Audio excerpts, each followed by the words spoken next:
28장 1절에서 7절 말씀입니다.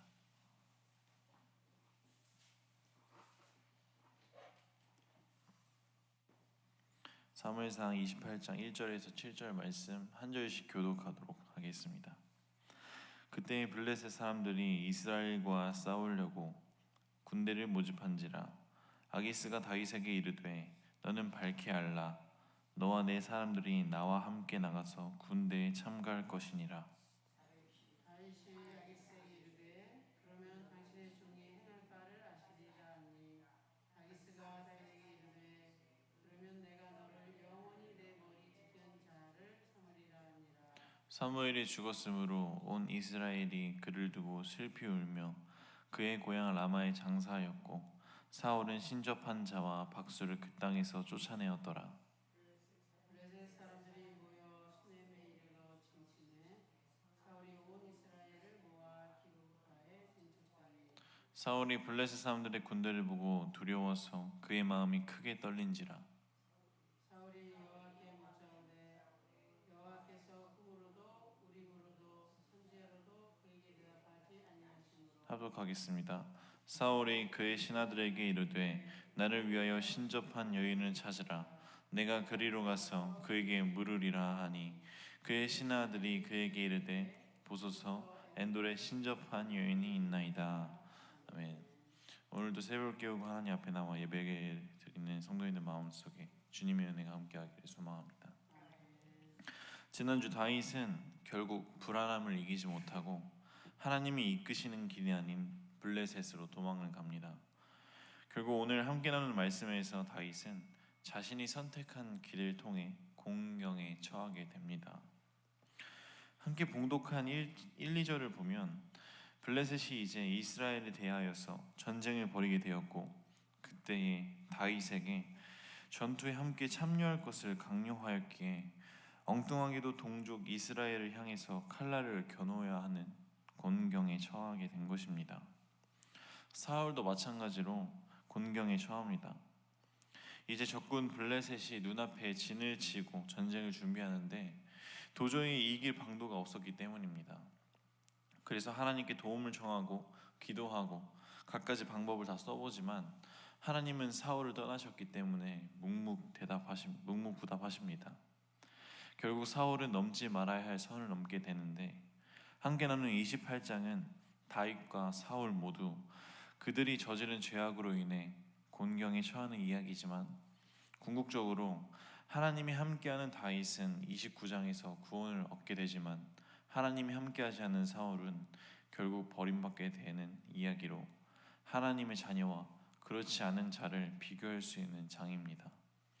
이 시간 함께 나눈 말씀을 통해서 하나님의 어떠한 교훈이 있는지 함께 나누고자 합니다. 지난 말씀에서 사울의 위협으로 불안함을 이기지 못한 다윗은 블레셋으로 도망하였고 블레셋에서 다윗은 이중 생활을 하며 살아갔습니다. 다윗은 블레셋의 왕 아기스의 부하로 있으면서 몰래 다른 족속들을 치고는 마치 이스라엘을 공격한 것처럼 보고한 것입니다. 그런데 이제는 그 정체가 탄로나게 되었습니다. 이제 블레셋의 아기스 왕이 이스라엘을 공격하는데 다윗을 포함시키고 다윗을 자신의 경호 대장으로 가장 가까이서 동행한다는 것입니다. 그렇기에 다윗은 여간 난처한 게 아니었습니다. 아기스의 명령을 따르게 되면 자신의 동족들인 이스라엘의 원수가 될 것이고 반대로 아기스의 명을 거역하면 자신의 정체가 탄로나서 죽임을 당하게 될 것이 뻔하기 때문이었습니다. 결국 다윗이 이런 궁지에 빠지게 된 것은 자기 자신이 만든 함정에 스스로 걸려든 꼴이 되었습니다. 살아가면서 하나님이 주신 마음으로 선택하지 않은 길은 결국 온전히 스스로 책임져야 하는 때가 있다는 것을 기억하시길 바랍니다. 사울도 마찬가지로 하나님이 주신 마음으로 살아가지 않았기 때문에 그 책임을 져야 하는 때가 다가옵니다. 이제 블레셋이 군대를 정비하면서 이스라엘을 침공하려고 합니다. 함께 5절과 6절을 합독하도록 하겠습니다. 사울이 블레셋 사람들의 군대를 보고 두려워서 그의 마음이 크게 떨린지라. 사울이 여호와께 묻자오되 여호와께서 꿈으로도 우림으로도 선지자로도 그에게 대답하지 아니하시므로. 아멘. 사울은 블레셋의 군대를 보고 두려움에 빠지게 됩니다. 누군가의 도움을 받고 싶었지만 아무도 사울에게 진심으로 조언해주고 그를 위하여서 기도해주는 사람이 없었습니다. 왜냐? 이전에 다윗을 도와주었다는 이유로 하나님의 제사장들을 모두 죽이고 그 일을 통하여서 사울을 위해서 기도해주는 이가 사라졌기 때문입니다. 그리고 그렇게 하나님의 뜻을 거스르고 자기 멋대로 행동하면서 전쟁을 할 때만 하나님의 말씀을 찾는 사울을 보면서 사울의 신앙이 얼마나 미신적이고 기복적인지를 알 수가 있습니다.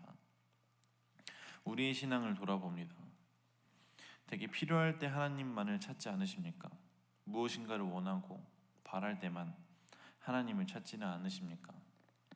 하나님을 믿는 기독교는 복을 얻기 위한 것이 목적이 아닌 그런 기복신앙이 아닙니다. 하나님을 믿는 기독교는 하나님이 우리에게 주시는 복을, 그리고 그 복을 알지 못하는 이들에게 나누어 주는 종교인 줄 믿습니다. 우리가 그 복을 나눌 때에 더 큰 복을 하나님께서 우리에게 허락하실 줄 믿습니다. 사울은 자신에게 필요할 때만, 전쟁을 할 때에만 하나님을 찾는 미신적인 그리고 기복적인 신앙을 가지고 있었습니다. 이러한 마음가짐은 하나님의 권위를 낮추는 아주 교만한 마음이라는 것을 기억하시길 바랍니다.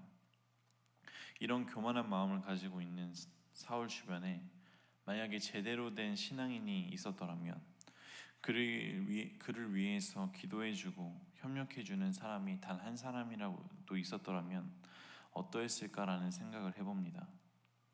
사울에게는 하나님의 말씀으로 축복해주는 사람이 아무도 없었습니다.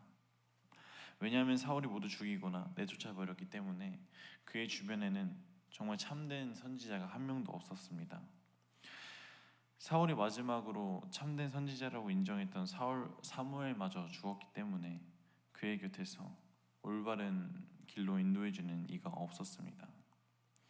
때문에 사울은 스스로 자신이 뿌린 씨를 거두어 책임을 져야 할 때가 다가옵니다. 이때 하나님의 자녀라면 어떻게 문제를 해결해 나아갈지에 대해서 우리는 알 수 있습니다. 하나님이 사울의 기도에 답하지 않으셨다는 것은 그에 대한 이유가 있는 것입니다. 하나님이 대답하지 않으신다는 것은 우리의 기도를 무시하는 것이 아닌 하나님이 응답하시는 것 중 하나라는 것을 또한 기억하시길 바랍니다. 사울은 하나님이 대답하지 않으신다는 것이 정정하겠습니다. 사울은 하나님이 묵묵부답으로 당신의 뜻을 알려주시지 않으셨을 때에 엎드려서 더 하나님께 나아가야 했을 것입니다. 그럼에도 불구하고 답하지 않으신다면 더 엎드려서 자신의 것을 모두 내어놓고 자신을 낮추면서 하나님을 붙잡아야 했을 것입니다. 사랑하는 자녀가 아무리 못된 짓을 했더라도 정말 눈물을 흘리면서 자신의 잘못을 토로하고 진심으로 용서를 구한다면 어찌 어느 부모가 간절히 매달리는 자녀를 내치시겠습니까? 그러나 사울을 보았을 때 사울은 그런 간절함이 없었습니다. 또한 사울은 회개가 없었습니다. 자신의 죄를 외면하였고 자신의 죄를 합리화하였고 또 하나님 앞에서 용서를 구하지 아니하였습니다. 하나님의 부답은 어쩌면 사울이 스스로 돌아보고 회개하며 나아오길, 정말 자신을 낮추고 자신의 한계를, 자신의 연약함을 인정하고 회심하기를 바라셨을지도 모릅니다. 그러나 말씀을 보면 사울은 하나님을 한 번 건드려보고 이내 넘지 말아야 할 선을 넘습니다. 하나님의 부답과 이제 다가오는 블레셋의 군대의 두려움으로 사탄은 사울의 마음속에 파고들어서 너무나도 악한 생각을 불어넣습니다.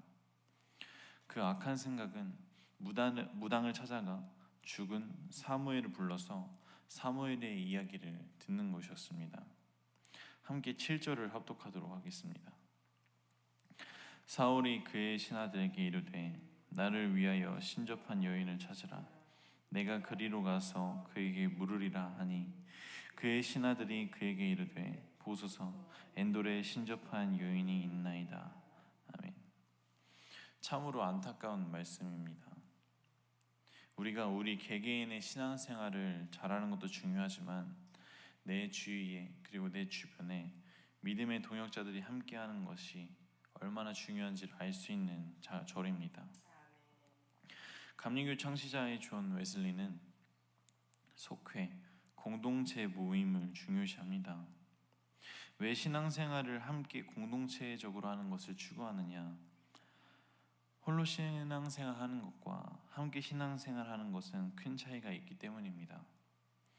홀로 신앙생활을 할 때 어려움이 찾아온다면 홀로 맞서 싸워야 하지만 함께 신앙생활을 할 때 어려움이 찾아온다면 그 어려움을 홀로 맞서 싸우는 것이 아닌 함께 맞서 싸울 수 있기 때문입니다.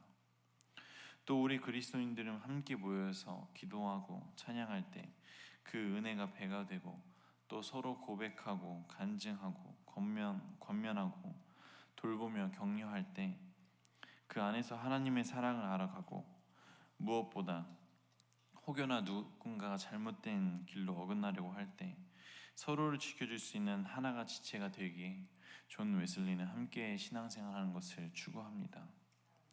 그런데 말씀 속에서의 사울은 주변에 신앙인이 없었습니다. 얼마나 신앙이 없었는가 하면 사울이 한때 하나님께 쓰임받을 때에 무당들을 다 쫓아내었다고 하였지만 지금 말씀을 보면 자신이 쫓아내었던 무당들을 다시 찾고 있는 모습을 볼 수 있습니다. 만약 사울이 신앙 공동체 속에서 속해 있었더라면, 진정한 신앙인이 한 사람이라도 있었더라면 하나님이 아닌 무당을 찾는 죄를 저지르지 못하도록 말렸을 텐데 오히려 사울의 부하들은 숨어있는 무당들을 사울에게 찾아줍니다. 우리가 우리의 신앙을 위해서 기도하지만 우리의 신앙 공동체를 위해서, 나의 사람들을 위해서도 함께 기도해야 합니다.